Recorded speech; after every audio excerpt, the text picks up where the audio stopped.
Hello friends, हमारे official YouTube channel Ojas institute for UPSC में आप सभी का स्वागत है। आइए शुरू करते हैं आज का सेशन। तो क्वेश्चन नंबर फर्स्ट में आपसे पूछा गया है कि bigha and guntha are the type of village house, the type of hybrid seeds, the measuring units of grain and the measuring units of land area in village. तो आपसे पूछा गया है कि बीघा और गुंठा इनमें से क्या है। तो बीघा हम सभी ने लगभग सुना हुआ है। ये एक ऐसा नाम है जो ज़मीन के क्षेत्रफल से जुड़ा हुआ है ना। तो बीघा जो है वो ज़मीन के क्षेत्रफल को नापने की एक इकाई है जो ग्रामीण क्षेत्रों में जिसका ज़्यादातर इस्तेमाल किया जाता है। तो इसका जो सही ऑप्शन होगा वो ऑप्शन नंबर डी होगा, the measuring units of land area in village, यानी गाँवों में ज़मीन के क्षेत्रफल को नापने की एक इकाइयाँ हैं बीघा और गुंठा। ठीक है। सेकेंड क्वेश्चन है, finance raised to operate a business is called labour, enterprise, land और कैपिटल। तो ये जो चारों ऑप्शंस में आपको दिए गए हैं, लेबर यानी श्रम, इंटरप्राइज, लैंड और कैपिटल, ये सब क्या है? ये फैक्टर्स ऑफ प्रोडक्शन है, यानी उत्पादन के कारक हैं। और इसका जो सही ऑप्शन है वो है कैपिटल यानी पूंजी, यानी ऑप्शन डी। कैपिटल क्या होता है? कैपिटल किसी व्यापार को संचालित करने के लिए इस्तेमाल की जाने वाली धनराशि होती है। और आपसे यही पूछा गया है कि अगर किसी बिजनेस को ऑपरेट करना है तो उस फिनेंस को, उस अमाउंट को हम क्या कहते हैं? तो उसे हम कैपिटल कहते हैं, यानी पूंजी कहते हैं।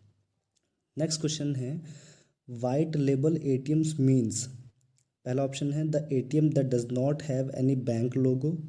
दूसरा ऑप्शन है the ATM carries logo of RBI. तीसरा ऑप्शन है बोथ ऑफ द एबव और चौथा ऑप्शन है एटीएम कैरीज फंड्स। ठीक है। तो इसमें आपको ये बताना है कि वाइट लेबल एटीएम क्या होते हैं, तो मतलब क्या है। तो वाइट लेबल एटीएम भी साधारण बैंक एटीएम जैसे ही होते हैं। वो सारी सुविधाएं हमको मिलती है जो साधारण बैंक एटीएम्स में मिलती है। बस इसमें किसी का लेबल नहीं होता, किसी बैंक का लोगो नहीं होता है, क्योंकि ये किसी गैर बैंकिंग वित्तीय कंपनियां द्वारा जारी की जाती हैं, है ना। इसे जो जारी करती हैं कौन होती हैं? एनबीएफसीज, यानी नॉन बैंकिंग फाइनेंशियल कंपनीज इसे इशू करती हैं, लॉन्च करती हैं।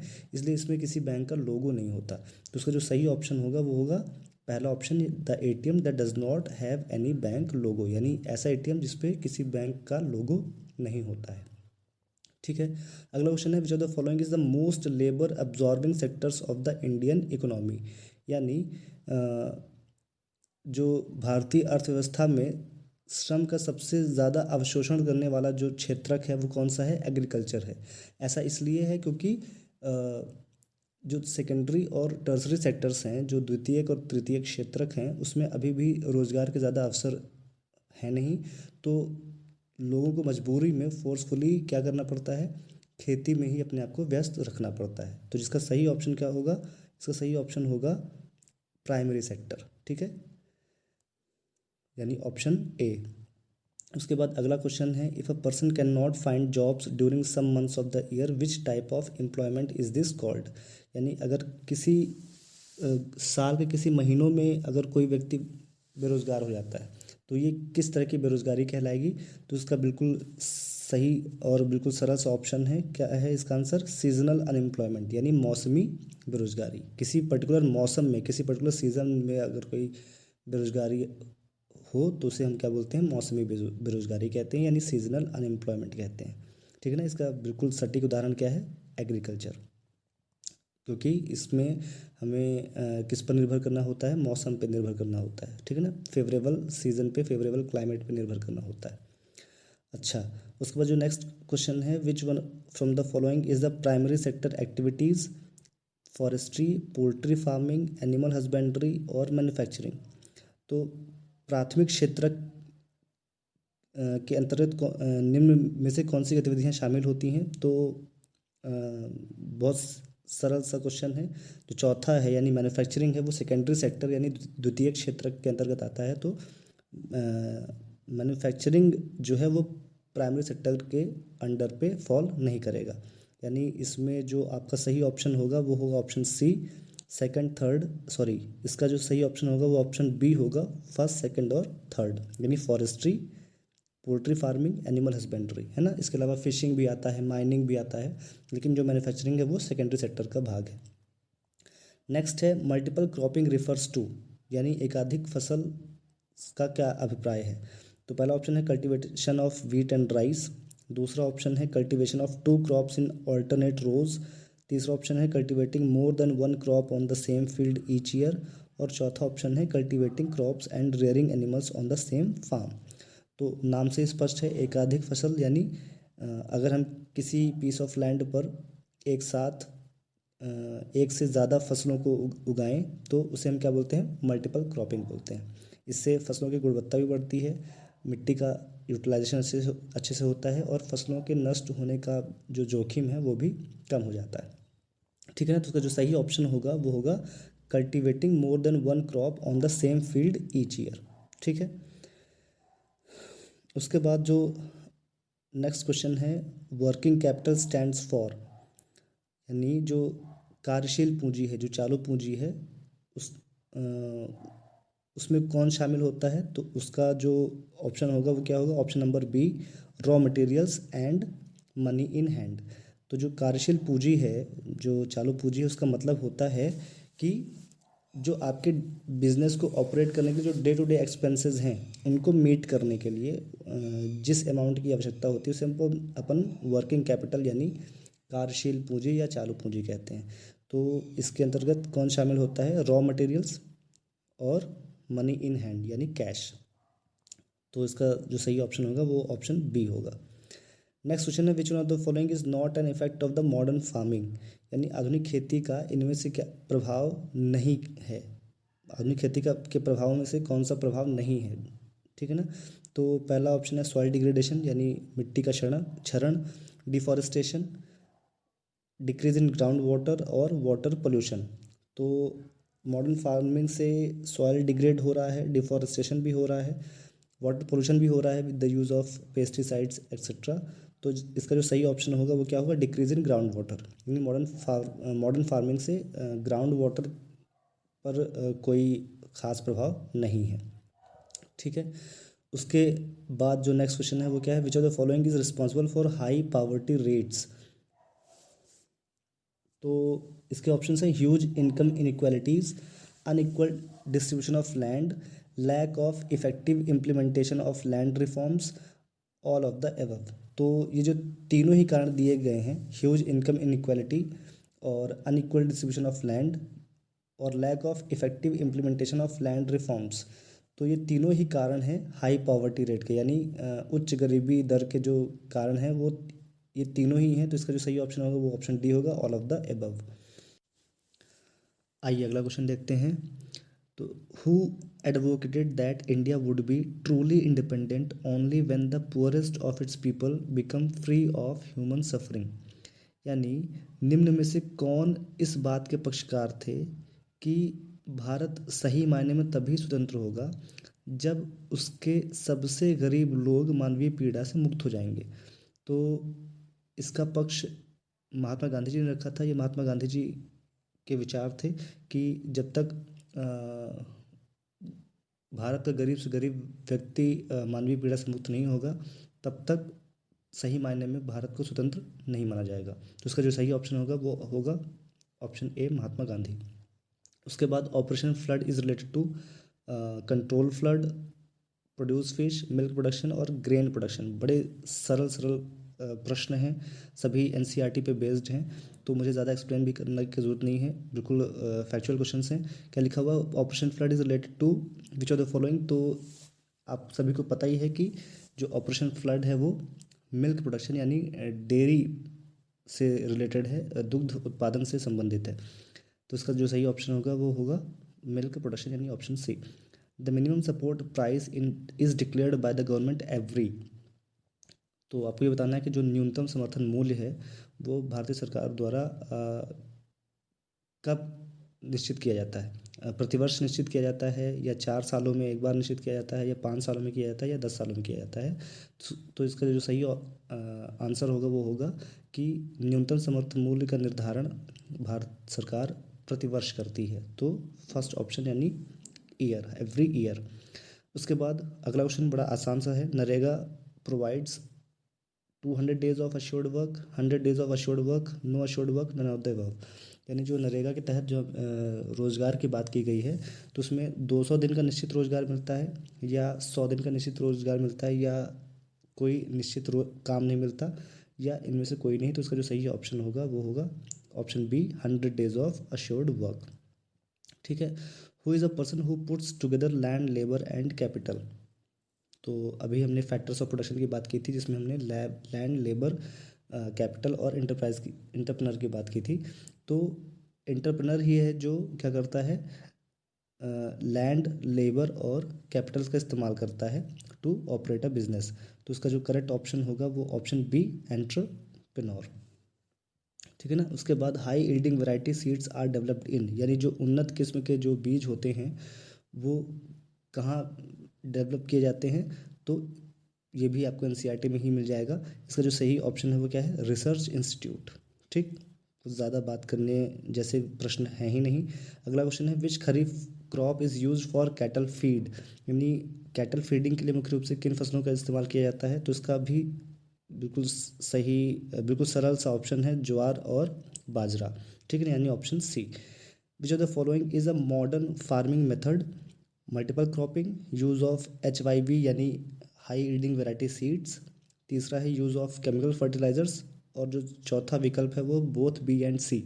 तो मॉडर्न फार्मिंग के तहत हम हाई यील्डिंग वैराइटीज सीड्स का इस्तेमाल करते हैं, हम केमिकल फर्टिलाइजर्स का इस्तेमाल करते हैं।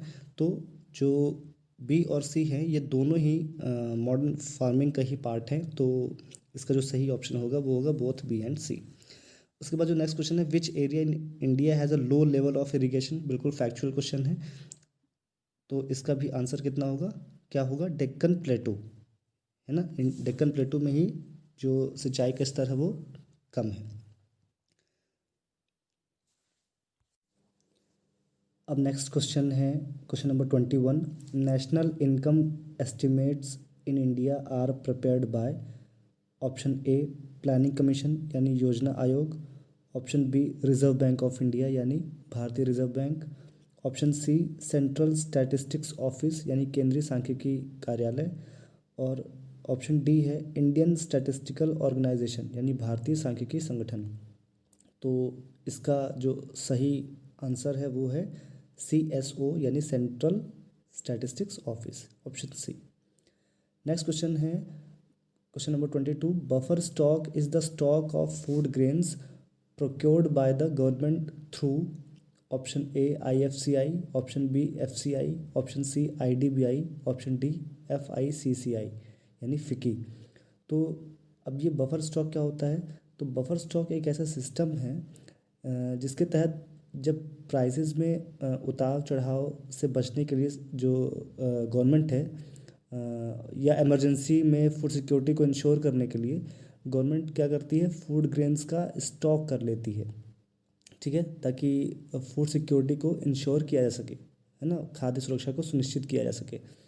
तो इस व्यवस्था को अपन बफर स्टॉक कहते हैं। और भारत सरकार बफर स्टॉक किसके थ्रू करती है, तो ये एक बॉडी है FCI, इसे हम भारतीय खाद्य निगम यानी फूड कॉरपोरेशन ऑफ इंडिया कहते हैं, उसके थ्रू ये काम किया जाता है। तो जो उसका सही विकल्प होगा ऑप्शन बी यानी FCI होगा। नेक्स्ट क्वेश्चन है, which base year is use to calculate per capita income in India, यानी पर कैपिटा इनकम को कैलकुलेट करने के लिए किस आधार वर्ष का इस्तेमाल किया जाता है। तो ऑप्शंस हैं 2004 to 5, 2011 to 12, 2001 to 2 और 2014 to 15। तो जो इसका सही विकल्प है वो क्या है, 2011 से 2012 का जो वर्ष है, वित्तीय वर्ष है, उससे हम आधार वर्ष यानी बेस ईयर के रूप में लेते हैं पर कैपिटा इनकम को कैलकुलेट करने के लिए। पर कैपिटा इनकम मतलब क्या होता है, पर कैपिटा इनकम मतलब होता है राष्ट्र की औसत आय। और राष्ट्र की औसत आय आप कैसे निकालेंगे, तो आप राष्ट्र की आय को यानी राष्ट्रीय आय को, नेशनल इनकम को आप उसकी पॉपुलेशन से क्या कर देंगे, डिवाइड कर देंगे, तो आपको भारत की राष्ट्रीय आय पता चल जाएगी।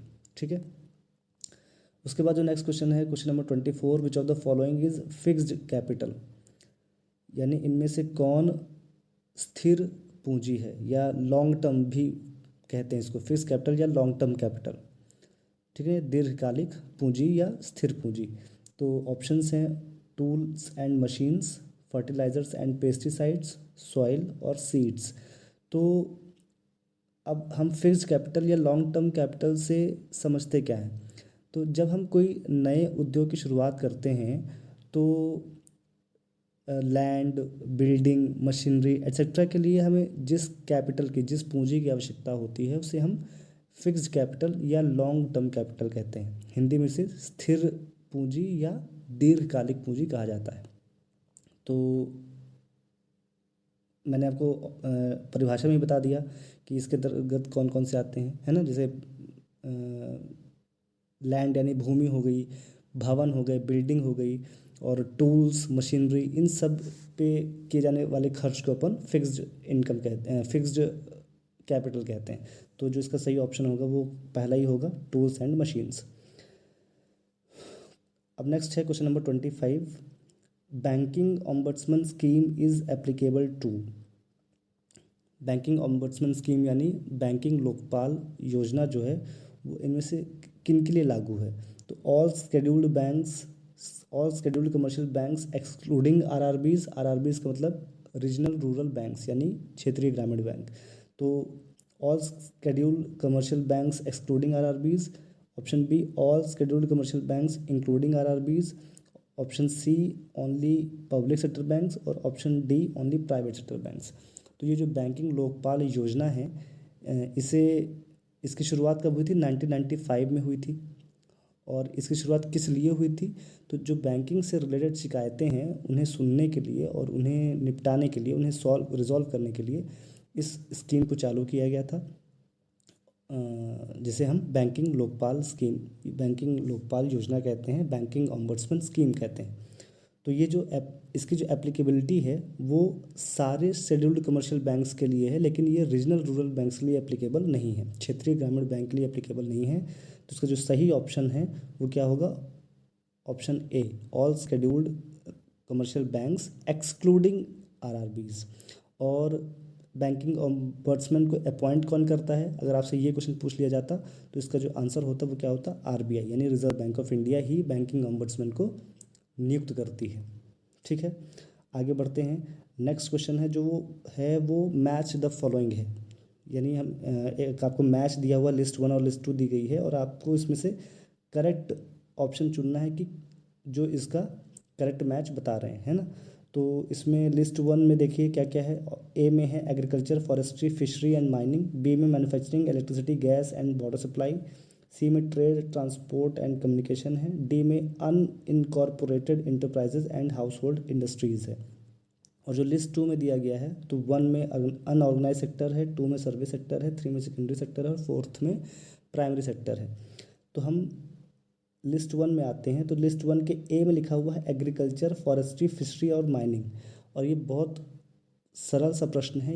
हम जानते हैं कि ये जो चारों चीज़ें हैं वो किसके अंतर्गत आती हैं, प्राथमिक क्षेत्र के अंतर्गत आती हैं, प्राइमरी सेक्टर के अंतर्गत आती हैं। तो हमें बस ऑप्शन में ये देख लेना है कि ए के साथ 4 कहाँ पे है। तो लकीली हमें ऑप्शन बी में, सिर्फ ऑप्शन बी में ही ए के साथ 4 दिख रहा है। तो आपको बाकी सारे बाकी सारी चीज़ों के लिए आपको चेक करने की ज़रूरत भी नहीं है। यहाँ पे आपका सीधा आंसर यहाँ पे क्या हो जाएगा, ऑप्शन बी। ठीक है, हालांकि हम देख भी लेते हैं उसको। तो जब अगर हम बात करें मैन्युफैक्चरिंग, इलेक्ट्रिसिटी, गैस और वाटर सप्लाई की, लिस्ट 1 में जो बी ऑप्शन है मैन्युफैक्चरिंग, इलेक्ट्रिसिटी, गैस और वाटर सप्लाई, वो किसके अंतर्गत आता है, तो वो सेकेंडरी सेक्टर के अंतर्गत आता है। यानी बी का जो मैच होगा वो किसके साथ होगा, 3 के साथ। ऑप्शन बी में वो भी दिख रहा है। उसके बाद ट्रेड, ट्रांसपोर्ट और कम्युनिकेशन, ये सेकेंडरी सेक्टर है, सॉरी सर्विस सेक्टर है। तो ये किसके अंतर्गत आएगा, सेकंड से मैच हो जाएगा इसका। और जो लास्ट है अनइनकॉर्पोरेटेड एंटरप्राइजेज और हाउस होल्ड इंडस्ट्रीज़, वो किसके अंतर्गत होंगे, असंगठित क्षेत्र के अंतर्गत होंगे। तो डी का मैच होगा 1 से। तो आपका जो करेक्ट ऑप्शन होगा वो होगा ऑप्शन बी। ठीक है, उसके बाद एक फैक्चुअल क्वेश्चन है, which Delhi sultan of medieval India formed employment bureau to solve the unemployment problem.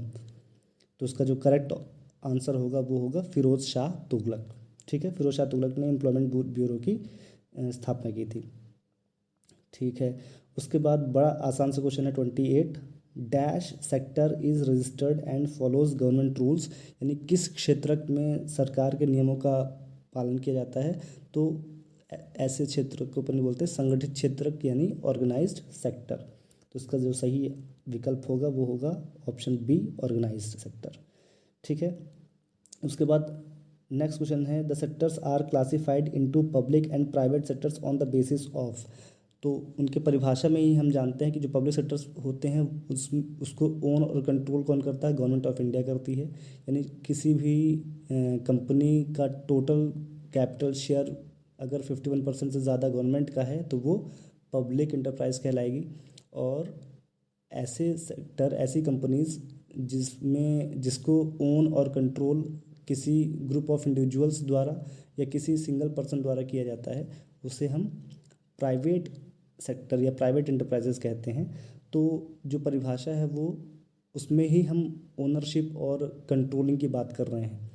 ठीक है, तो जो इसका सही ऑप्शन होगा वो क्या होगा, ऑप्शन सी होगा, ओनरशिप ऑफ इंटरप्राइजेस। यानी सेक्टर्स के पब्लिक और प्राइवेट होने का निर्धारण इस बात पे होता है कि उस सेक्टर को ओन और कंट्रोल कौन कर रहा है ना। ओनरशिप पे डिपेंड करता है, ना कि वर्कर्स के नंबर्स पे डिपेंड करता है, ना कि इकोनॉमिक एक्टिविटी के नेचर पे डिपेंड करता है कि ऐसी कंपनी इस गतिविधि में काम करेगी तो उसको पब्लिक कहेंगे और इस गतिविधि में काम करेगी तो उसको प्राइवेट कहेंगे, ऐसा भी नहीं है।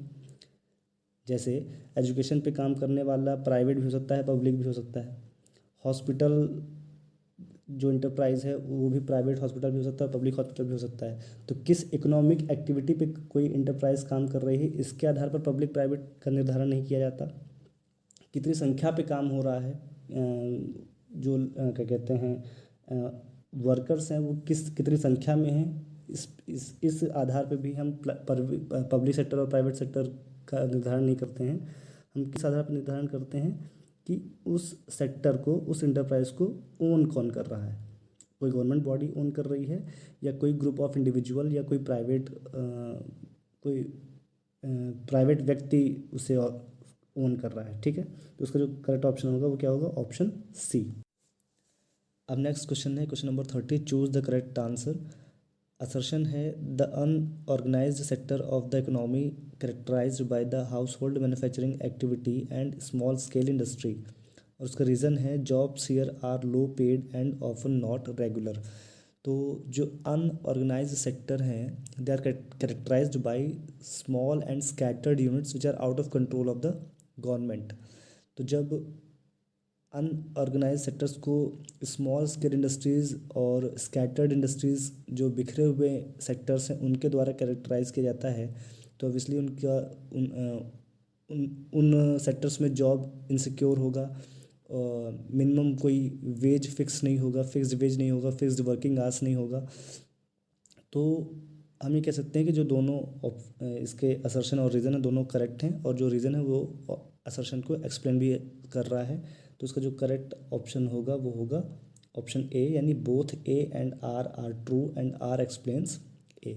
ठीक है, उसके बाद नेक्स्ट क्वेश्चन है question number 31, the term human resources refers to. तो मानव संसाधन से क्या अभिप्राय है। तो जो ऑप्शंस हैं वो है investment in poor people, expenditure on agriculture, investment on assets, और जो ऑप्शन डी है the collective abilities of people. तो जो मानव संसाधन से अभिप्राय है वो ये है कि लोगों की कलेक्टिव एबिलिटी, लोगों की सामूहिक योग्यता को ही हम मानव संसाधन कहते हैं। ठीक है, तो इसका जो सही ऑप्शन होगा वो ऑप्शन डी होगा, the collective abilities of people. Next question है question number 32, for comparing development between countries there dash is considered to be one of the most important attributes. Option A growth, option B income, option C expenditure, option D savings. तो जो national income है, national income से ही हम किसी भी country के economy में गुड्स एंड सर्विसेज का फ्लो जान पाते हैं। उस कंट्री में इकोनॉमी के साइज़ का अंदाज़ा लगा पाते हैं। तो अगर हमसे पूछा जा रहा है कि कंट्रीज़ के डेवलपमेंट को कंपेयर करने के लिए हम किन एट्रीब्यूट्स पर ध्यान देते हैं, किन एट्रीब्यूट्स पर विचार करते हैं, तो इसका जो सही विकल्प होना चाहिए वो होना चाहिए आय यानी इनकम। तो इसका करेक्ट ऑप्शन ऑप्शन बी होगा। उसके बाद नेक्स्ट क्वेश्चन है question number 33, dash is considered a true measure of national income. तो ये बहुत ही इजी सा क्वेश्चन है, बहुत इंपॉर्टेंट भी है। जीडीपी यानी ग्रॉस डोमेस्टिक प्रोडक्ट को हम नेशनल इनकम का ट्रू मेजर मानते हैं। ठीक है, ग्रॉस डोमेस्टिक प्रोडक्ट क्या होता है? ग्रॉस डोमेस्टिक प्रोडक्ट में एक शब्द है डोमेस्टिक यानी घरेलू। तो किसी भी कंट्री में एक फाइनेंशियल ईयर में विद इन इट्स बाउंड्रीज जो भी फिनिश्ड गुड्स एंड सर्विसेज हैं उनका मार्केट वैल्यू, उनकी मार्केट वैल्यू को हम क्या बोलते हैं? जीडीपी। ठीक, बड़ा इंपॉर्टेंट टॉपिक है ये इकोनॉमी का। Moving ahead, question number 34, choose the correct answer. यहाँ पे फिर से असर्शन और रीजन वाला क्वेश्चन है। तो असर्शन है the net national product is considered a true measure of national output, और रीज़न आर है it is also known as national income. तो इसका जो सही आंसर होगा वो क्या होगा? Both A and R are true and R does not explain ए।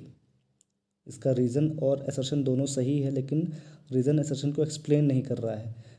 ठीक है, तो 34 का जो सही विकल्प होगा वो होगा ऑप्शन बी। उसके बाद देखिए 35th, फिर से असर्शन रीजन वाला क्वेश्चन है।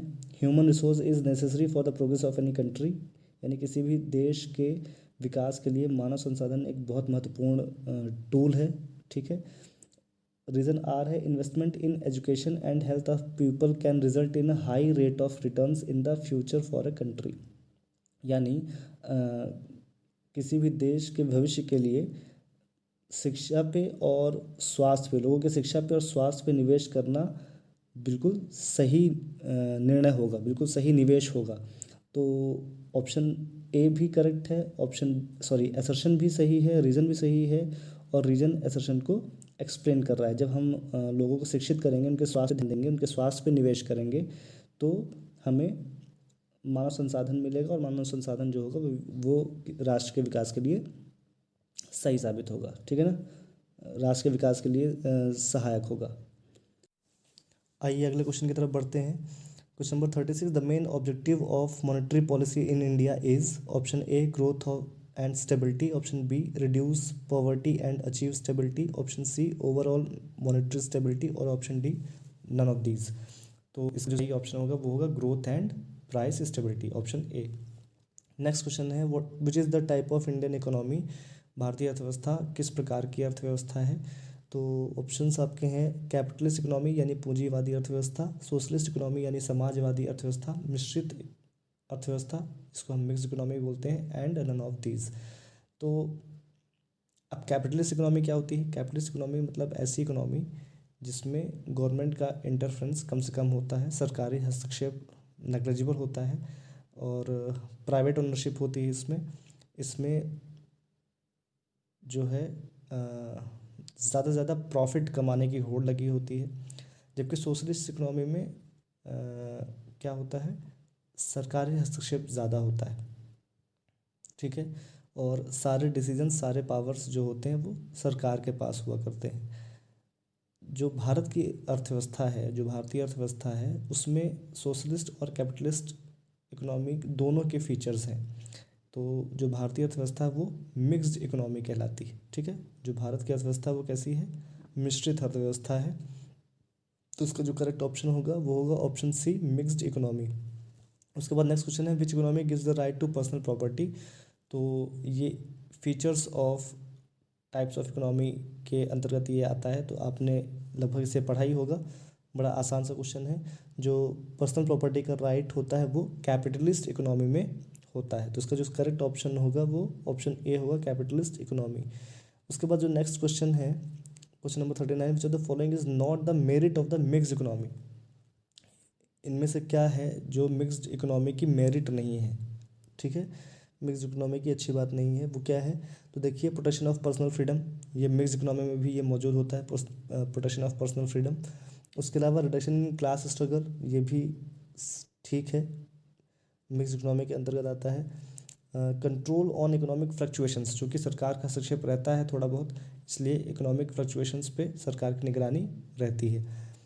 लेकिन जो सी है, मोर सेटिस्फैक्शन टू कंज्यूमर, ये मिसिंग रहता है मिक्स्ड इकोनॉमी में, ठीक है ना, क्योंकि कंज्यूमर्स को जो कंज्यूमर्स की जो पूंछ होती है, कंज्यूमर्स का जो पसंद नापसंद का ख्याल रखा जाता है, वो कैपिटलिस्ट इकोनॉमी में रखा जाता है, ठीक है। क्योंकि अल्टीमेटली जो प्रोड्यूस गुड्स और सर्विसेज हैं उन्हें इस्तेमाल कंज्यूमर्स को किया जाता है, और कैपिटलिस्ट इकोनॉमी ज़्यादा से ज़्यादा फ़ायदा कमाना चाहती है, तो वो कंज्यूमर्स की पसंद और नापसंद का पूरा ख्याल रखती है, उनके सेटिस्फैक्शन का पूरा ख्याल रखती है। लेकिन गवर्नमेंट जो है, जिस अर्थव्यवस्था में गवर्नमेंट ये डिसीजन ले कि किस चीज़ का, किस सेवा का उत्पादन किया जाना है और किसका नहीं किया जाना है, उस अर्थव्यवस्था में कंज्यूमर्स की सेटिस्फैक्शन का ज़्यादा ध्यान नहीं रखा जाता। तो ये जो है वो मिश्रित अर्थव्यवस्था का मेरिट नहीं है। तो इसका जो सही ऑप्शन होगा वो होगा option c, more satisfaction to consumer. उसके बाद नेक्स्ट क्वेश्चन है, which among the following is not an important objective in estimating national income, यानी राष्ट्रीय आय को निकालने का महत्वपूर्ण उद्देश्य कौन सा नहीं है। तो टू स्टडी इकोनॉमिक प्रॉब्लम्स, आर्थिक समस्याओं को का अध्ययन करने के लिए राष्ट्रीय आय को निकाला जाता है, बिल्कुल सही बात है। To help in formulating government plans, सरकारी योजनाओं को फॉर्मुलेट करने के लिए नेशनल इनकम को एस्टिमेट किया जाता है, उसको निकाला जाता है, उसको कैलकुलेट किया जाता है, ये भी सही है। To calculate the population of a country, किसी राष्ट्र की जनसंख्या को निकालने के लिए हम नेशनल इनकम नहीं निकालते, ठीक है। नेशनल इनकम निकालने का ये उद्देश्य नहीं है कि हमें ये पता चल जाए कि राज्य की जनसंख्या कितनी है, तो ऑप्शन सी यहाँ पे नहीं होगा। Option d, to analyse contribution of different sectors, दूसरे क्षेत्र हैं जो विभिन्न क्षेत्रक हैं उनका योगदान देखने के लिए हम राष्ट्रीय आय का आकलन करते हैं, तो ये भी सही है। यानी राष्ट्रीय आय के आकलन का मुख्य उद्देश्य क्या नहीं है, मुख्य उद्देश्य ये नहीं है कि हम जनसंख्या कैलकुलेट कर सकें, ठीक है। तो ऑप्शन सी इसका सही विकल्प होगा। उसके बाद 41 क्वेश्चन जो है वो, on 19 July 1969 dash number of major banks in India were nationalised, कितनी संख्याओं में बैंकों का राष्ट्रीयकृत किया गया था 19 जुलाई 1969 को। तो इसका बहुत सरल सा ऑप्शन है, बहुत सरल सा आंसर है। इसका जो आंसर होगा वो कितना होगा, 14 होगा, ऑप्शन बी। उसके बाद 42nd क्वेश्चन बड़ा इंपॉर्टेंट क्वेश्चन है, एमपीपीएससी में पूछा जा चुका है ये क्वेश्चन। भावांतर भुगतान योजना जो मध्य प्रदेश की है उसे किस सेक्टर के लिए लागू किया गया था। तो इसका सही विकल्प होगा एग्रीकल्चर यानी कृषि। भावांतर भुगतान योजना का मतलब ये हुआ कि जो सरकार ने न्यूनतम समर्थन मूल्य निर्धारित किए हैं फसलों के, और जिस मूल्य पर किसान बेच रहे हैं उनका डिफरेंस, अगर वो न्यूनतम समर्थन मूल्य से कम बेच रहे हैं, उनका जो फसल है वो न्यूनतम समर्थन मूल्य से भी कम में बिक रहा है, तो जो डिफरेंस है उस डिफरेंस को सरकार पे करेगी। ये था भावांतर भुगतान योजना, और इसे लागू किया गया था 2017 में शिवराज सिंह चौहान द्वारा, ठीक है। तो उसका जो सही विकल्प होगा वो होगा ऑप्शन बी, एग्रीकल्चर। उसके बाद जो क्वेश्चन नंबर 43 है, a close economy is an economy in which, बड़ा ही आसान सा क्वेश्चन है। क्लोज इकोनॉमी यानी बंद अर्थव्यवस्था, और बंद अर्थव्यवस्था का क्या मतलब है। बंद अर्थव्यवस्था का मतलब ये है कि किसी भी देश के जो गुड्स एंड सर्विसेज हैं वो अक्रॉस द बाउंड्रीज उनका फ्लो ना हो, ठीक है। वस्तुओं का और सेवाओं का जो प्रवाह है वो सीमा के किसी भी देश की सीमा के बाहर ना हो, यानी ना तो आयात हो ना तो निर्यात हो, ऐसी व्यवस्था को हम बंद व्यवस्था बोलते हैं। तो इसका जो इसका सही विकल्प होगा वो क्या होगा, neither exports nor imports take place, ना तो आयात होता है और ना ही निर्यात होता है। उसके बाद अगला क्वेश्चन फैक्ट से रिलेटेड क्वेश्चन है, the period of the 12th 5-year plan is, यानी जो 12वीं पंचवर्षीय योजना है उसका पीरियड क्या था। तो 2007 से 2012 का जो पीरियड था वो 11वीं पंचवर्षीय योजना का था। जो 12वीं पंचवर्षीय योजना का जो काल था वो 2012 से 2017 था। और ये जो बाकी के बचे हुए जो ऑप्शन हैं 10 से 15 और 6 से 11, वो किसी भी पंचवर्षीय योजना का काल नहीं था। तो इसका सही विकल्प होगा ऑप्शन बी। उसके बाद देखिए question number 45, which of the following is irrelevant in the context of share market, यानी शेयर मार्केट के संबंध में, इसके संदर्भ में कौन से इररिलेवेंट हैं। ठीक है, तो सेंसेक्स यानी सेंसिटिविटी इंडेक्स शेयर मार्केट से एसोसिएटेड है। बीएसई यानी बॉम्बे स्टॉक एक्सचेंज, जो एशिया का ओल्डेस्ट स्टॉक एक्सचेंज है, 1875 में से शुरू किया गया था। ठीक है, तो ये भी शेयर मार्केट से रिलेटेड है। निफ्टी भी जो है वो शेयर मार्केट से ही एसोसिएटेड है। सैप्स जो है SAP, सैप्स का फुल फॉर्म होता है स्ट्रक्चर्ड एडजस्टमेंट प्रोग्राम्स। तो ये एक विशेष प्रकार के ऋण होते हैं जिसे वर्ल्ड बैंक या IMF द्वारा ऐसे देशों को दिया जाता है जो आर्थिक संकट से जूझ रहे हैं। तो ये जो है वो शेयर मार्केट से एसोसिएटेड नहीं है, तो इसका जो सही विकल्प है वो ऑप्शन डी है, सैप्स। ठीक है, उसके बाद the largest commercial bank of India is, निर्विरोध सीधे इसको हम स्टेट बैंक ऑफ इंडिया में टिक कर सकते हैं। जो सबसे बड़ा कमर्शियल बैंक है भारत का वो कौन सा है, State Bank of India, option b. The economy of Madhya Pradesh is agricultural dominant, कृषि प्रधान अर्थव्यवस्था है मध्य प्रदेश की।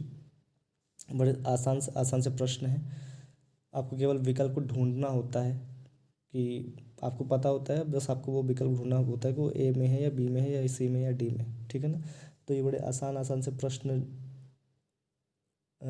यहाँ पे हम डिस्कस कर रहे हैं।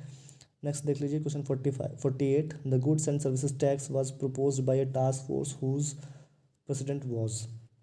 तो जो GST है, गुड्स एंड सर्विसेज टैक्स है, वस्तु एवं सेवा कर है, तो जिस टास्क फोर्स के द्वारा इसे प्रस्तावित किया गया था उस टास्क फोर्स के जो अध्यक्ष थे वो कौन थे। तो 2002 में अटल बिहारी वाजपेयी की सरकार में जो वित्त मंत्री थे वो जसवंत सिंह थे, और जसवंत सिंह जी ने 2 समितियां बनाई थी, एक task force on direct taxes और एक task force on indirect taxes, और दोनों ही समितियों के जो अध्यक्ष थे वो विजय केलकर थे। तो जो इसका सही उत्तर होगा वो विजय केलकर ही होगा।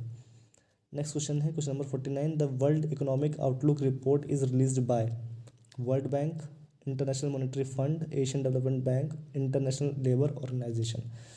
तो बड़ा ही फेवरेट क्वेश्चन है ये, वर्ल्ड इकोनॉमिक आउटलुक रिपोर्ट जो है वो किसके द्वारा पब्लिश किया जाता है, रिलीज़ किया जाता है। तो इसका सही विकल्प होगा इंटरनेशनल मॉनेटरी फंड।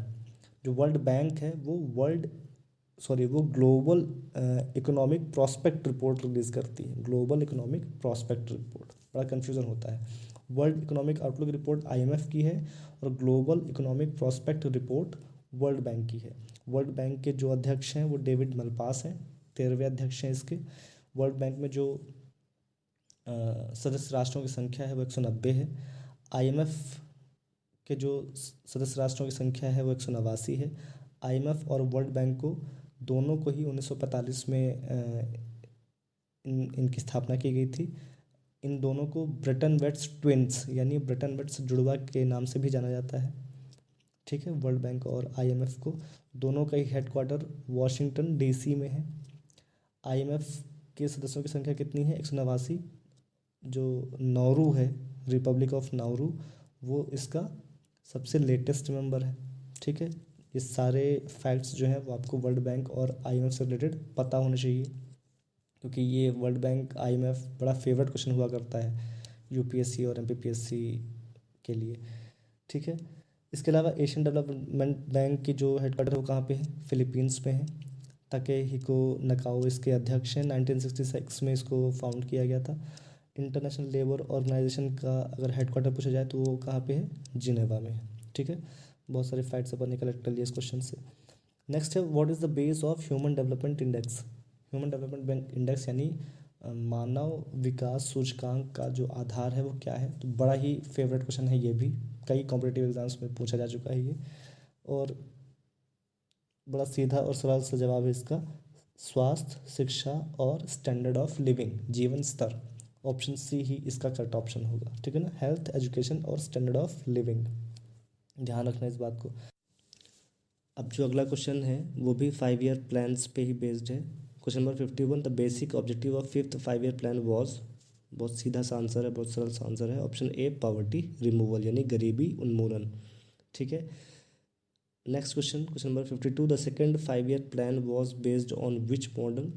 इसका भी बड़ा आसान सा जवाब है, ऑप्शन डी महालनोबिस मॉडल। एक और बात ध्यान रखनी है, 2020 में एक नया अवार्ड पहली बार दिया गया है, professor PC Mahalanobis award for life time achievement. और ये किसे दिया गया है? ये दिया गया है फॉर्मर गवर्नर सी रंगराजन को। ठीक है। तो करंट अफेयर से रिलेटेड ये फैक्ट आपको ध्यान रखना है। जो प्रोफेसर पीसी महालनोबिस थे वो कौन थे? वो एक स्टैटिस्टिशियन थे। ठीक। तो उनके ही नाम पे ये मॉडल रखा गया, मॉडल का नाम रखा गया और उस मॉडल पर आधारित था सेकेंड 5 ईयर प्लान। अगला क्वेश्चन है, banking ombudsman scheme for digital transactions is introduced by. तो जो बैंकिंग ओम्बड्समैन स्कीम है यानी बैंकिंग लोकपाल योजना है, किसके लिए? डिजिटल ट्रांजैक्शन के लिए, यानी डिजिटल लेन देन में कोई शिकायतें हैं, कोई ग्रीवेंसेस हैं, उनको रिड्रेस करने के लिए जो लोकपाल होगा वो किसके द्वारा इंट्रोड्यूस किया जाएगा? वो इंट्रोड्यूस किया जाएगा रिजर्व बैंक ऑफ इंडिया के द्वारा। ठीक है। इसकी शुरुआत कब की गई थी? 2019 में। ये बात आपको ध्यान रखनी है। अगला क्वेश्चन है question number 54, SIDBI has been established to. तो सिडबी का पहले फुल फॉर्म जान लेते हैं। सिडबी का फुल फॉर्म क्या है? Small industries development bank of India. Small industries development bank of India. इसका जो हेड क्वार्टर है वो कहाँ है? लखनऊ में है। ठीक है। अब इसके नाम पे ही है स्मॉल इंडस्ट्रीज़, तो हमें ऑप्शन में केवल स्मॉल इंडस्ट्रीज़ को ढूंढना है। और हमें स्मॉल इंडस्ट्रीज़ कहाँ पे दिख रहा है? ऑप्शन बी में, फिनेंस स्मॉल स्केल इंडस्ट्रीज़। तो सिडबी जो है उसकी स्थापना किसके लिए हुई थी? स्मॉल स्केल इंडस्ट्रीज़ को वित्त पोषण करने के लिए। अब इसमें कुछ तथ्यों को भी आपको ध्यान रखना है, जैसे इसका मुख्यालय मैंने आपको बता दिया कहाँ पे है, लखनऊ उत्तर प्रदेश में है। इसके अलावा इसका स्थापना वर्ष आपको ध्यान रखना है। इसकी जो स्थापना हुई थी वो 2 अप्रैल 1990 को हुई थी। और वर्तमान में जो इसके चेयरमैन है वो कौन है? देवेंद्र कुमार सिंह। इतनी बातें भी आपको ध्यान रखनी है। अगला प्रश्न है question number 55, disinvestment is यानी विनिवेश इनमें से क्या है? पहला ऑप्शन है offloading of shares of private company to government. दूसरा ऑप्शन है offloading of government shares to private companies. तीसरा ऑप्शन है इंक्रीज इन इन्वेस्टमेंट। और चौथा ऑप्शन है closing down of concerned business. तो डिसइन्वेस्टमेंट बेसिकली क्या होता है? ये एक ऐसी प्रोसेस है, एक ऐसी प्रक्रिया है जिसमें गवर्नमेंट जो है वो पब्लिक सेक्टर इंटरप्राइजेज में अपने शेयर्स को सेल कर देती है, बेच देती है किसी प्राइवेट सेक्टर को। ठीक है। और इसके लिए एक विभाग भी बनाया गया है जिसका शॉर्ट फॉर्म क्या है? दीपम। DIPAM, दीपम। इसका फुल फॉर्म क्या होगा? Department of investment and public asset management. जो दीपम है यही विनिवेश का कार्यभार देखती है। और ये जो दीपम विभाग है ये कब अस्तित्व में आया था? 2016 में अस्तित्व में आया था। ठीक है। तो जो इसका सही उत्तर होगा वो क्या होगा? Offloading of government shares to private companies. सरकार के शेयर को, सरकार के हिस्से को प्राइवेट कंपनियों को बेच देना ही विनिवेश कहलाता है। ठीक है। अगला क्वेश्चन है question number 56, which of the following is are correctly matched.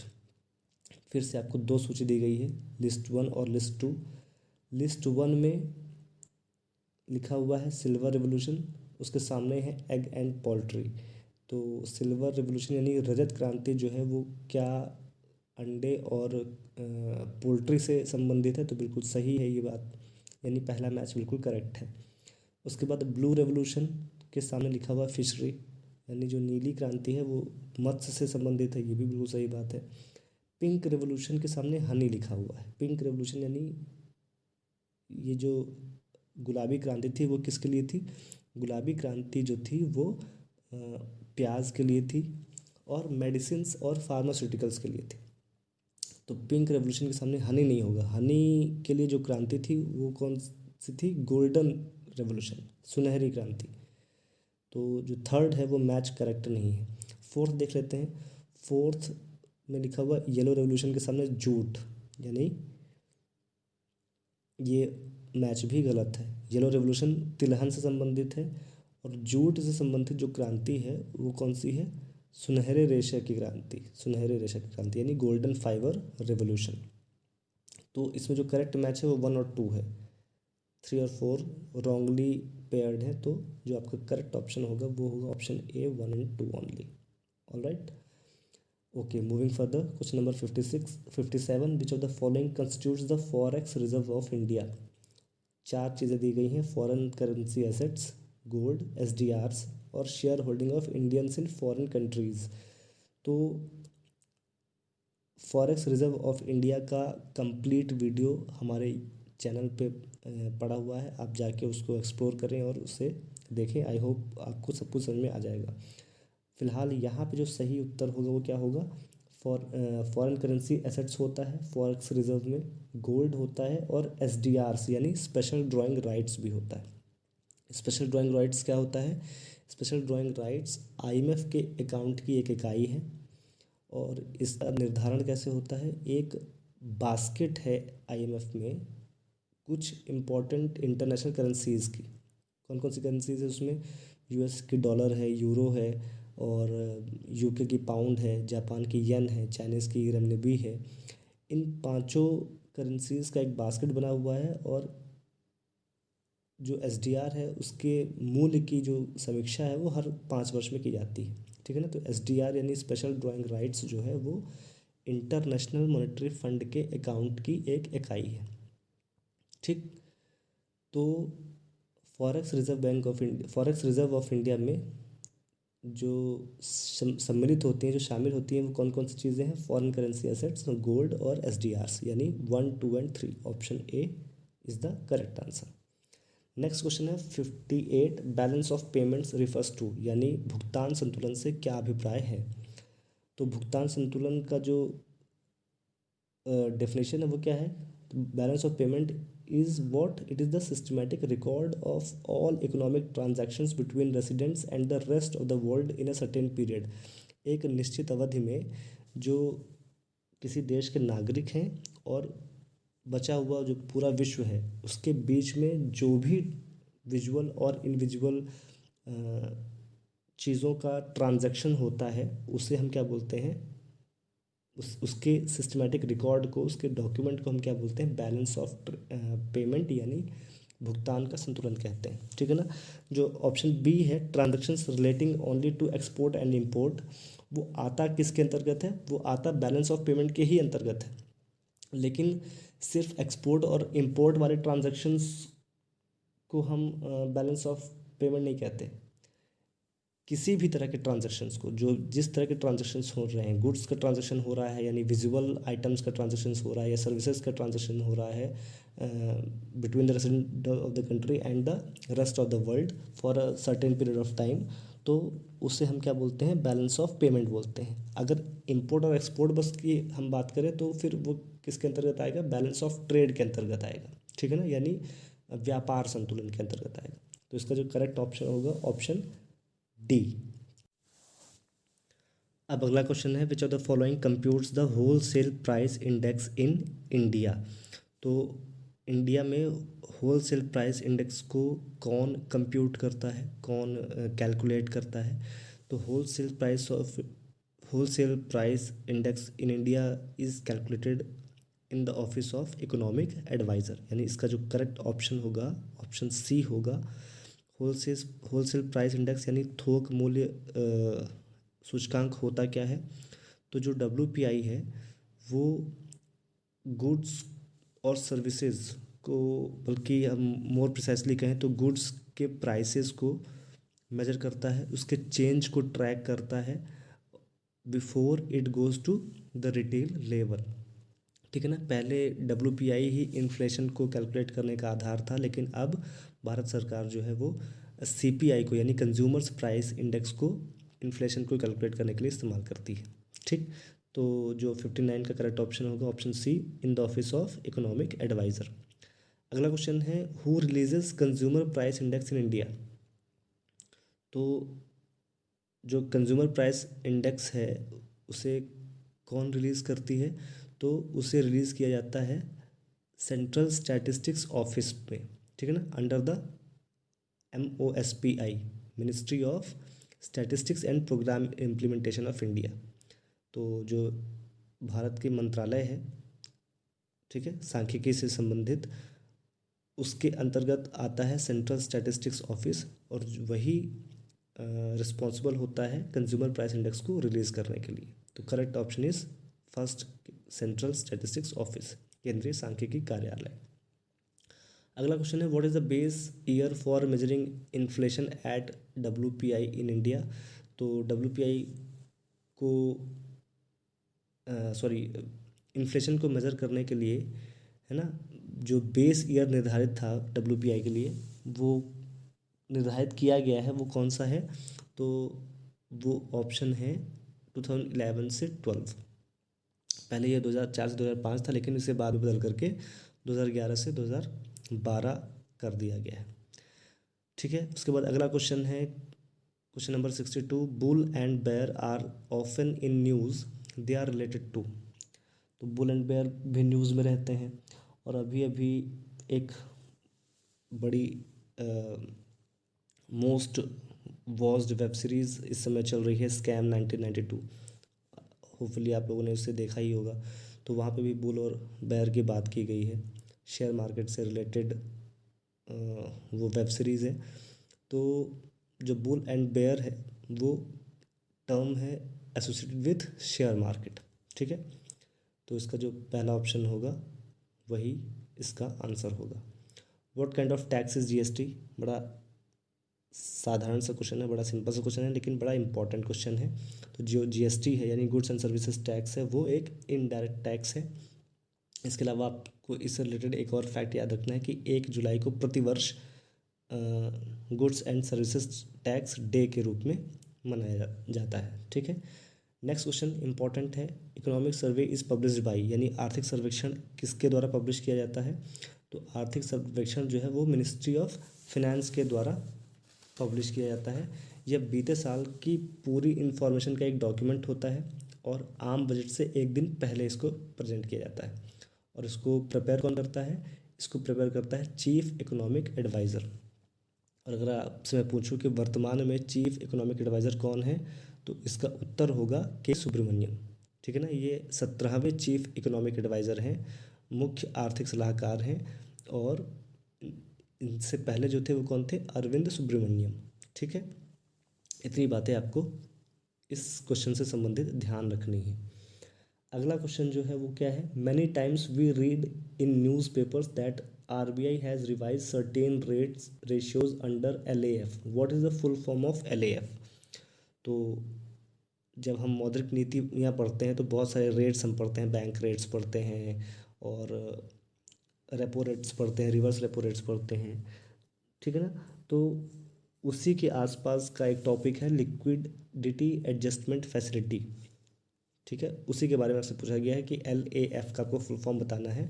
तो इसका जो फुल फॉर्म होगा वो क्या होगा? Liquidity adjustment facility. पहला ही ऑप्शन आपको दिख रहा है, इसका सही ऑप्शन भी वही है।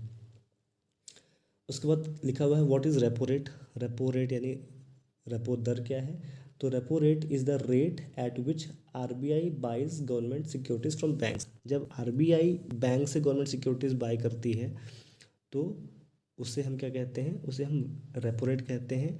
और जब बैंक्स जो है वो RBI से गवर्नमेंट सिक्योरिटीज़ बाय करती हैं तो उसे हम क्या बोलते हैं? रिवर्स रेपो रेट बोलते हैं। जब हम डिटेल से मौद्रिक नीति यानी मॉनेटरी पॉलिसी को स्टडी करेंगे तो हमें ये सारे टर्म्स बहुत ही आसानी से क्लियर हो जाएंगे, ठीक है।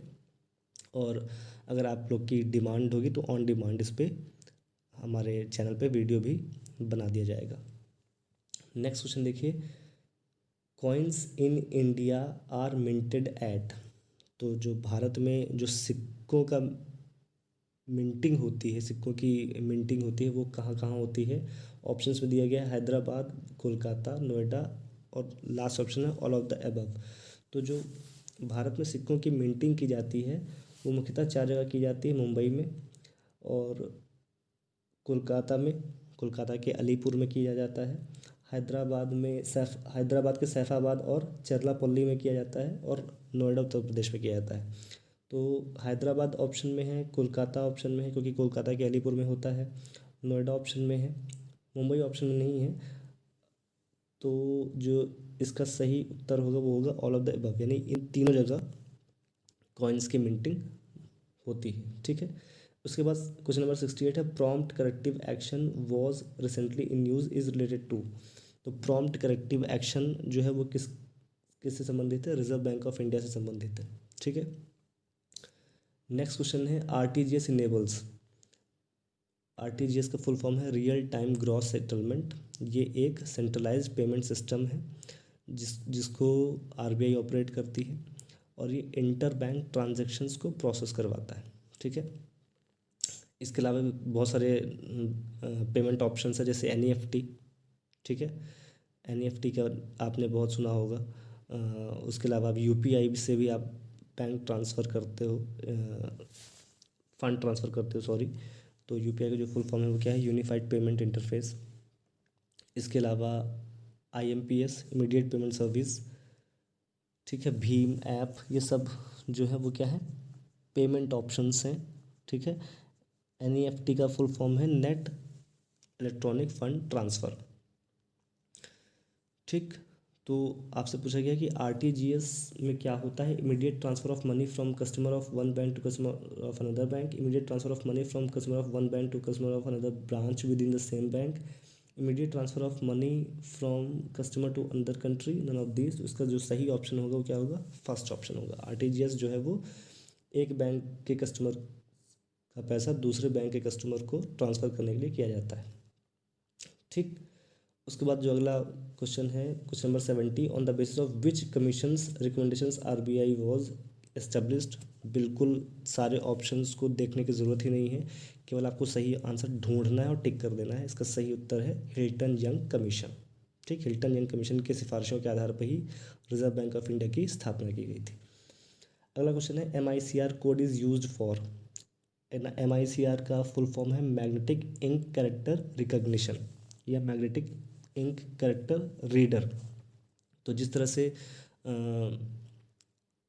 से आधार कार्ड वाली जो मशीन होती है वो केवल आपको नहीं पहचानती, केवल आपके फिंगरप्रिंट को पहचानती है, आपके रेटिना को पहचानती है, उसी तरह से जो MICR होती है, MICR केवल स्पेशल कैरेक्टर्स को ही रीड कर पाती है। तो जो आपके चेक में आपने ध्यान दिया होगा, जो आपके चेक में नीचे साइड जो स्पेशल कैरेक्टर्स में कुछ अल्फ़ान्यूमेरिक चीज़ें लिखी हुई होती हैं, उन्हें ही पढ़ने के लिए, चेक को पहचानने के लिए हम MICR का इस्तेमाल करते हैं। तो जो MICR संबंधित है वो किससे संबंधित है? For electronic clearance of cheques. Cheque में जो कुछ भी लिखा है वो MICR नहीं पढ़ पाता है, वो केवल उस कोड को पढ़ता है और ये समझ जाता है कि ये चेक जो है वो इन फला व्यक्ति का है और इन फला व्यक्ति के लिए है, और उसका क्लियरेंस डिजिटली या हम ये कहें सिस्टम उसका क्लियरेंस अपने आप कर देती है। ठीक है, तो ऑटोमेटिक यानी इलेक्ट्रॉनिक क्लियरेंस हो जाता है with the help of MICR, magnetic ink character reader. उसके बाद जो अगला क्वेश्चन है banking ombudsman scheme is, sorry, question number 72 है who releases global corruption report. First है world press freedom index, second है एमनेस्टी इंटरनेशनल, थर्ड है Transparency International और फोर्थ है नन ऑफ दीज। तो जो पहला ऑप्शन है वर्ल्ड प्रेस फ्रीडम इंडेक्स, ये तो खुद ही एक सूचकांक है। ठीक है, आपसे पूछा गया है कि ग्लोबल करप्शन रिपोर्ट जो है वो कौन सी संस्था रिलीज़ करती है, तो इसका जो सही विकल्प होगा वो होगा तीसरा विकल्प, यानी ट्रांसपेरेंसी इंटरनेशनल। ठीक, नाम से ही स्पष्ट हो रहा है, ट्रांसपेरेंसी मतलब जहाँ पारदर्शिता हो। पारदर्शिता किस बात की? पारदर्शिता हो करप्शन के लिए, जहाँ स्पष्टता हो। तो आप ऐसे याद रख सकते हो कि पारदर्शिता किसके लिए ज़रूरी होती है ताकि करप्शन ना हो। तो ग्लोबल करप्शन रिपोर्ट कौन रिलीज़ करता है इस तरह से? Transparency international. ये मैं याद करने की आपको ट्रिक बता रहा हूँ। ठीक है, अगला क्वेश्चन है व्हाट इज़ द,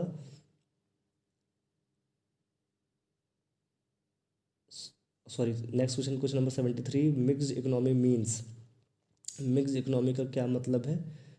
तो ऑप्शन दिया हुआ है where agriculture and industry are given equal importance, option B where public sector exist along with the private sector in national economy. Option C, where globalization is transferred with heavy dose of Swadeshi in national economy. और option D, where center and states are equal partners in economic planning and development.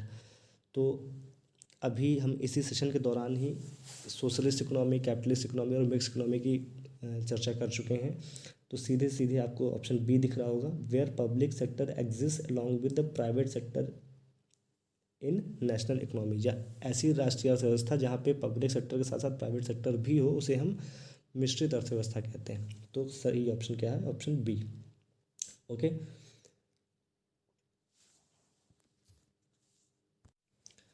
चलिए अब next question है question number 74। What is the correct option to fill in the blank?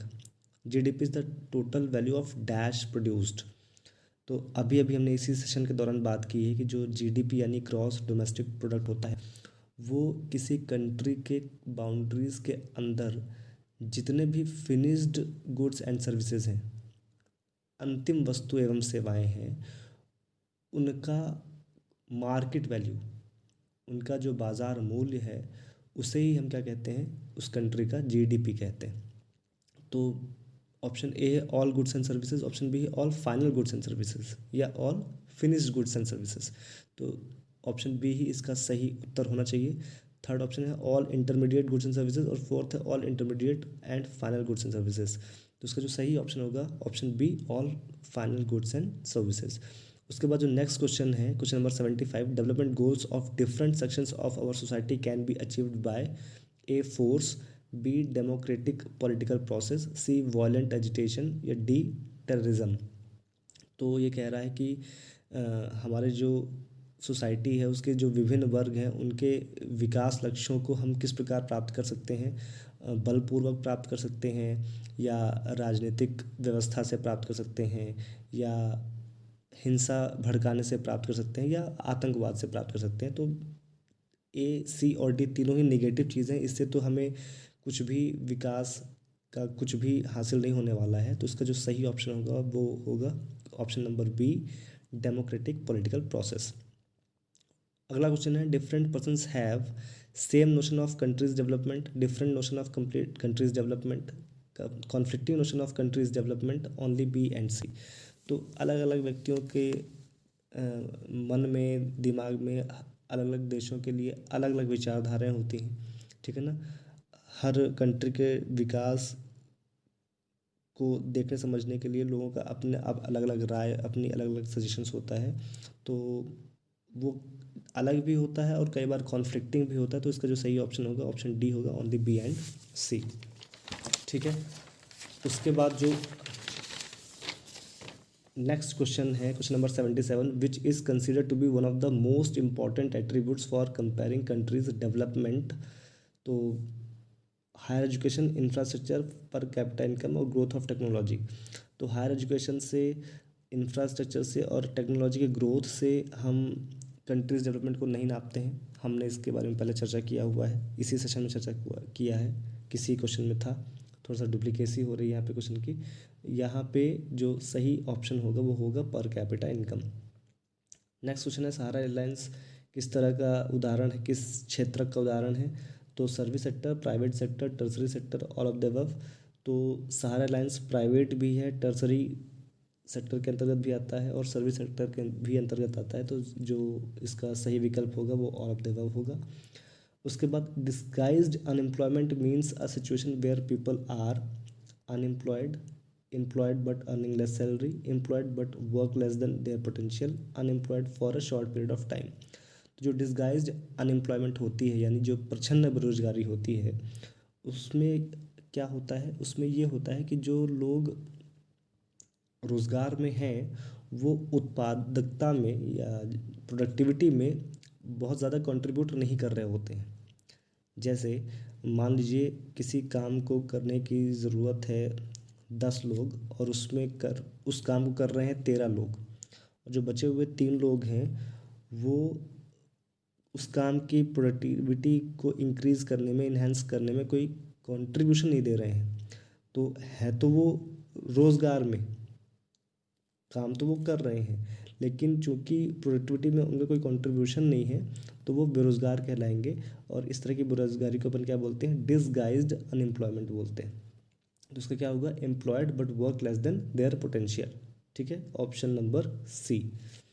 अगला question है, underemployment is a situation when people do not want to work, are not paid for their work, are working in a lazy manner, want to do job but not getting. तो जो under employment है ये किस स्थिति का नाम है, ये ऐसी स्थिति का नाम है जब कोई इंसान कार्य तो करना चाह रहा है, कोई जॉब तो करना चाह रहा है, लेकिन उसे मिल ना रहा हो, उसे अपन क्या बोलेंगे, अंडर एम्प्लॉयमेंट। अगला क्वेश्चन है, in which of the following sectors employees are normally exploited. इनमें से किन क्षेत्र के एम्प्लॉयज़ को का शोषण किया जाता है। तो ऑर्गेनाइज सेक्टर में नहीं किया जा सकता, क्योंकि ऑर्गेनाइज सेक्टर में फिक्स्ड आवर्स ऑफ वर्किंग होती हैं, काम करने का एक निश्चित समय अवधि होती है, और उनकी मिनिमम वेज फिक्स होती है, उनको जो छुट्टियां दी जाती हैं वो भी पेड लीव्स दी जाती हैं। जबकि अनऑर्गेनाइज सेक्टर में ऐसा कुछ नहीं होता। अनऑर्गेनाइज सेक्टर में कोई फिक्स्ड आवर्स नहीं होते हैं काम करने के लिए, कोई मिनिमम वेज फिक्स नहीं होती है, और जॉब इनसिक्योरिटी नहीं होती है, कभी भी आपको निकाला जा सकता है, पेंशन जैसी कोई स्कीम संचालित नहीं होती है। तो हम ये कह सकते हैं कि जो एम्प्लॉयज़ का शोषण होता है वो अनऑर्गेनाइज सेक्टर यानी असंगठित क्षेत्र में होता है। तो इसका जो सही ऑप्शन होगा, ऑप्शन नंबर सी होगा। उसके बाद पूछ रहा है, identify the feature of the unorganise sector. हमने अभी अभी अनऑर्गेनाइज सेक्टर के कुछ फीचर्स की बात की है, आइए ऑप्शंस में देख लेते हैं। Rules and regulations are followed, बिल्कुल नहीं होता है, गवर्नमेंट रूल्स और रेगुलेशंस को फॉलो किया जाता है ऑर्गेनाइज सेक्टर में। अनऑर्गेनाइज सेक्टर में उन्हें फॉलो करने की कोई बाध्यता नहीं होती है। Workers enjoy security of employment, बिल्कुल नहीं। अनऑर्गेनाइज सेक्टर में हमने अभी भी बात की कि जॉब की सिक्योरिटी नहीं होती है, सुरक्षा नहीं होती है। ठीक है, उसके बाद एम्प्लॉयमेंट इज़ नॉट सिक्योर, ये ऑप्शन ठीक ठाक लग रहा है। और अंतिम विकल्प है, it follow some formal process and procedure, ना जी नादा ऐसा कोई फॉर्मल प्रोसेस और प्रोसीजर को फॉलो नहीं किया जाता है। तो इसका क्या होगा, एम्प्लॉयमेंट इज़ नॉट सिक्योर। अच्छा, अगला क्वेश्चन है, which of the following acts would not apply to a company like TISCO. TISCO मतलब Tata Iron and Steel Company. ठीक है, तो Tata Iron and Steel Company एक मल्टीनेशनल कंपनी है, और मल्टीनेशनल कंपनी है इसका मतलब ये हुआ कि ये ऑर्गेनाइज सेक्टर के अंतर्गत आएगा। तो इसमें मिनिमम वेजेस एक्ट एप्लीकेबल होगा, फैक्ट्रीज एक्ट एप्लीकेबल होगा, Payment of Gratuity Act applicable होगा, National Rural Employment Guarantee Act, NREGA Act applicable नहीं होगा। नरेगा एक्ट मतलब 100 दिन का निश्चित रोजगार, तो ये एक्ट इस पे एप्लीकेबल नहीं होगा। Option B is the correct option. फिर उसके बाद अगला क्वेश्चन है, which one of the following is an example of plastic money. Plastic money क्या होता है, प्लास्टिक मनी का मतलब ये हुआ कि ऐसा फॉर्म ऑफ मनी, मुद्रा का ऐसा रूप जिसके सहायता से आप जो कैश के बड़े अमाउंट की हैंडलिंग के रिस्क को कम कर देते हैं। जैसे आपको बड़े बड़े अमाउंट को लेकर के ना चलना पड़े, ऐसी कोई व्यवस्था हो जाए, तो इस व्यवस्था को अपन प्लास्टिक मनी बोलते हैं।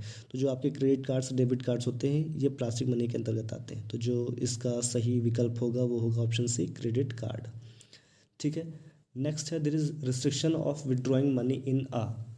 बड़े आसान सा प्रश्न है। सेविंग्स अकाउंट में आप बार बार पैसा निकाल सकते हैं, करंट अकाउंट में भी आप बार बार पैसा निकाल सकते हैं, लेकिन फिक्स डिपॉजिट अकाउंट में बार बार पैसा निकालने की जो आप सुविधा होती है वो नहीं रहती है। आपको जब आप एक बार पैसा डिपॉजिट कर देते हैं तो एक निश्चित अवधि के बाद ही आप उसे निकाल सकते हैं। बड़ा ही आसान सा प्रश्न था। अगला क्वेश्चन है, credit creation is controlled by. बिल्कुल ऑप्शन ढूंढना है और टिक कर देना है, Reserve Bank of India. Next question है, identify the formal source of credit. इसमें आपको ऑप्शन एलिमिनेट कर लेने हैं। मनी लेंडर्स फॉर्मल सोर्स नहीं है, ट्रेडर फॉर्मल सोर्स नहीं है, और लैंडलॉर्ड्स यानी मकान मालिक भी क्रेडिट का यानी ऋण का फॉर्मल सोर्स नहीं है। जो आपको ऋण मिलेगा किसी फॉर्मल सोर्स से, वो क्या होगा, कोऑपरेटिव सोसाइटीज़। ठीक, option A is the correct answer. उसके बाद अगला क्वेश्चन है, which one of the following is the appropriate meaning of collateral. Collateral जिसको हम अगर सरल भाषा में गिरवी कहें, ठीक है, तो वो क्या कहलाता है, it is the total sum of money borrowed from banks. नहीं, ये विकल्प सही नहीं है। It is the amount of money borrowed from friends, दोस्तों से लिया गया धन भी, उधार में लिया गया धन भी कोलेट्रल नहीं कहलाता है। It is an asset of the borrower used as guarantee to a lender, ये बिल्कुल सही विकल्प है। यानी इस इसको रख करके, ठीक है ना, इसको एज ए गारंटी इस्तेमाल करके आप लेंडर के पास इसे सबमिट करके, जमा करके आप उससे उधार ले सकते हो। ये सही मायना होता है कोलेट्रल का। It is the total amount of money invested in a business, नहीं, इसका सही विकल्प होगा ऑप्शन सी। अगला क्वेश्चन है, globalisation provides choices of goods and services, competitive price, better quality, all of the above. तो ग्लोबलाइजेशन से क्या होता है कि जितनी भी विश्व की अर्थव्यवस्थाएं हैं वो एक दूसरे के ऊपर निर्भर हो जाती हैं, है ना। तो जब एक दूसरे पर निर्भर होंगी तो कंपटीशन बढ़ेगा, जब कंपटीशन बढ़ेगा तो गुड्स एंड सर्विसेज के चॉइस बढ़ेंगी, चॉइसेस बढ़ेंगे, विकल्प बढ़ेंगे, उनके ऑप्शंस बढ़ेंगे और क्वालिटी भी बढ़ेगी। तो इस तरह से ग्लोबलाइजेशन जो है वो इन तीनों के लिए सहायक होती है। तो इसका जो सही विकल्प होगा all of the above. Next question है, Ford Motors setup its first plant in, fact से रिलेटेड क्वेश्चन था ये, तो इसका सही आंसर होगा Chennai. Foreign trade connects the markets obviously in different countries, foreign trade का ही मतलब ये हुआ कि वो डिफरेंट कंट्रीज़ के मार्केट्स को जोड़ता है। आईपीओ स्टैंड्स फॉर, आईपीओ एक बड़ा ही फ्रिक्वेंट वर्ड है शेयर मार्केट में, आप सुनते ही रहते होंगे आए दिन इसके बारे में। तो आईपीओ का जो फुल फॉर्म है वो इनिशियल पब्लिक ऑफरिंग है। तो जब भी कंपनी शेयर मार्केट में खुद को लिस्ट करती है तो वो इंस्टीट्यूशनल इन्वेस्टर्स को और रिटेल इन्वेस्टर्स को अपना शेयर्स फंड जुटाने के लिए अपने शेयर्स सेल किया करती है। इसी चीज़ को, इसी व्यवस्था को अपन इनिशियल पब्लिक ऑफरिंग कहते हैं, ठीक है ना। तो ऑप्शन ए 92 का करेक्ट आंसर होगा। अब जो अगला क्वेश्चन है, question number 93, structural unemployment arises due to A deflationary conditions, B heavy industrial bias, C shortage of raw materials and D inadequate productive capacity. अब ये जो स्ट्रक्चरल अनएम्प्लॉयमेंट यानी संरचनात्मक बेरोजगारी है, ये बेसिकली मिसमैच है अनएम्प्लॉयड पीपल और अवेलेबल जॉब्स के बीच। मतलब कि मैं अनएम्प्लॉयड हूँ, मुझे जॉब्स चाहिए और जॉब्स मौजूद हैं भी, काम मौजूद है भी, लेकिन मैं उस काम के लिए स्किल्ड नहीं हूँ। इस तरह के अनएम्प्लॉयमेंट को हम संरचनात्मक बेरोजगारी कहते हैं, स्ट्रक्चरल अनएम्प्लॉयमेंट कहते हैं। अब इसमें आपसे कहा जा रहा है कि इसका प्रमुख कारण है डिफ्लेशनरी कंडीशंस, यानी अगर गुड्स के या प्रोडक्ट्स के प्राइसेस गिर गए हों तो ये बेरोजगारी आती है, ऐसा बिल्कुल नहीं है। शॉर्टेज ऑफ रॉ मटेरियल्स से भी नहीं होता ऐसा कि रॉ मटेरियल्स की कमी पड़ गई तो अब संरचनात्मक बेरोजगारी हो जाएगी, ऐसा भी नहीं है। इनएडिक्वेट प्रोडक्टिव कैपेसिटी की वजह से भी ऐसा नहीं होता। लेकिन हैवी इंडस्ट्रियल बायस जो है, इसकी वजह से ये बेरोजगारी आ जाया करती है। कैसे? तो जैसे आपको पता है कि अलग अलग इंडस्ट्रीज़ जो है वो अलग अलग स्किल रिक्वायरमेंट्स पे काम करती हैं, है ना। कोई इंडस्ट्री इस किसी इंडस्ट्री की स्किल रिक्वायरमेंट कुछ दूसरी होती है और किसी दूसरी इंडस्ट्री की स्किल रिक्वायरमेंट कुछ दूसरी होती है। जैसे मान लीजिए कि मैं एक टीचर हूँ, ठीक है, मेरी स्किल क्या है कि मैं पढ़ा सकता हूँ।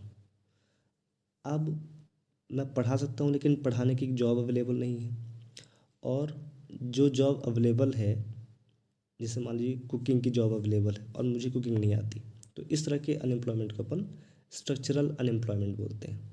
अब अलग अलग इंडस्ट्रीज़ अलग अलग स्किल रिक्वायरमेंट्स में काम कर रही हैं, तो इसकी वजह से ये बेरोजगारी की समस्या पैदा हो जाती है। तो मैं ये कहूँगा कि जो इसका सही विकल्प होगा वो क्या होगा, हैवी इंडस्ट्रियल बायस, यानी अलग अलग इंडस्ट्रीज़ का जो काम करने का तरीका है, स्किल रिक्वायरमेंट्स है, वो अलग अलग है, इसकी वजह से ये बेरोजगारी पैदा होती है। अगला क्वेश्चन है, which of the following is not a right of consumers. तो कंज्यूमर्स का इनमें से राइट क्या नहीं है, तो सेफ्टी है, राइट टू बी इन्फॉर्म्ड है, राइट टू चूज़ है, राइट टू कॉन्स्टिट्यूशनल रेमेडीज़ उन्हें नहीं है, ठीक है। अगला क्वेश्चन है, consumer courts have been established at 1 level, 6 levels, 3 levels और 9 लेवल्स। तो इसका सही विकल्प होगा option C 3 levels, state level पे, डिस्ट्रिक्ट लेवल पे और सॉरी डिस्ट्रिक्ट लेवल पे, स्टेट लेवल पे और नेशनल लेवल पे, 3 लेवल पे कंज्यूमर कोर्ट्स उपलब्ध होते हैं। अगला क्वेश्चन है ISI mark is given under, बड़ा आसान सा प्रश्न है, bureau of Indian standard act 1986, टिक कर लेना है, आगे बढ़ जाना है।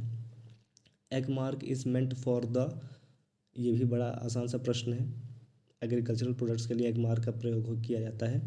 On which of the following date to week on which of the following date we celebrate the national consumers day.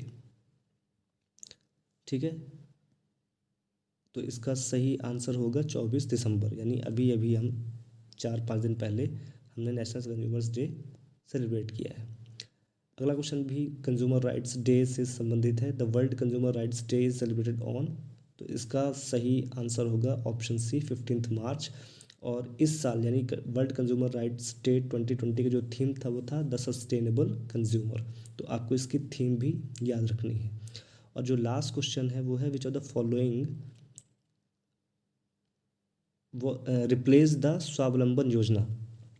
तो जो स्वावलंबन योजना थी मनमोहन सरकार द्वारा जो शुरुआत किया गया था जिसका, उसे किस योजना के द्वारा रिप्लेस कर दिया गया है। Option A Atal pension Yojana, option B PM Shram Yogi Maandhan Yojana, option C national health mission और ऑप्शन डी जनधन योजना। तो जो स्वावलंबन योजना थी वो भी पेंशन से संबंधित योजना थी, तो इसे अटल पेंशन योजना द्वारा ही रिप्लेस किया गया है 2015 में। श्रम योगी मानधन जो योजना है वो किसके लिए है, अनऑर्गेनाइज सेक्टर के लिए है और इसे शुरू किया गया था 2019 में। नेशनल हेल्थ मिशन, ठीक है, स्वास्थ्य संबंधी योजना है। और जो ऑप्शन डी है जनधन योजना, इसे फिनेंशियल इंक्लूजन के तहत इसे शुरू किया गया था और इसे शुरू किया था 2014 में श्री नरेंद्र मोदी जी द्वारा। ठीक है, तो ये था हमारा आज का सेशन। आपको इन सॉल्यूशंस में कोई भी कहीं भी किसी भी क्वेश्चन में कोई भी डाउट उत्पन्न हो रहा हो तो आप हमें ज़रूर बताएं और हम उस पर वीडियो बना के आपको संतुष्ट करने की पूरी कोशिश करेंगे। धन्यवाद।